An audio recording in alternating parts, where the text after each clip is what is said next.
আল্লাহর প্রতি পূর্ণ ভরসা রাখতে হবে। ইব্রাহিম আলাইহিস সালামের মতো, হাসবি আল্লাহ ওয়া নি'মাল ওয়াকিল, কোনো সমস্যা নেই, আল্লাহ আমার সাথে আছেন, তিনি আমাকে পথ দেখাবেন ইনশাআল্লাহ। মুসা আলাইহিস সালামের মতো, কাল্লা ইন্না রাব্বি মাইয়া সায়াহদিন, তার বাহিনী বলছে, মানে বনু ইসরাইল বলছে, পিছনে ফিরআউনের বাহিনী, সামনে লোহিত সাগর, ইন্না লামুদরাকুন, আমরা ধরা পড়ে গেলাম। তখন মুসা আলাইহিস সালাম বলছেন, কাল্লা, কখনো নয়। ওই রকম সিচুয়েশনে তিনি বলছেন, কাল্লা, কখনো নয়, ইন্না রাব্বি মাইয়া সায়াহদিন, আমার রব আমার সাথে আছেন, তিনি আমাকে পথ দেখাবেন ইনশাআল্লাহ। সেম কথা বলেছেন আমাদের প্রিয় নবী হযরত মুহাম্মদ সাল্লাল্লাহু আলাইহি ওয়াসাল্লাম গারে সওরে। আবু বকর সিদ্দিক বলছেন, উপর থেকে তারা আমাদেরকে দেখে ফেলবে।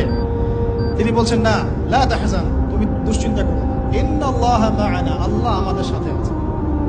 এই তাওয়াক্কুল, আল্লাহর প্রতি পূর্ণ তাওয়াক্কুল যার থাকবে, ইন্নাল্লাহা ইউহিব্বুল মুতাওয়াক্কিলিন, আল্লাহ পাক এই তাওয়াক্কুলকারীদেরকে আল্লাহ পাক ভালো রাখেন।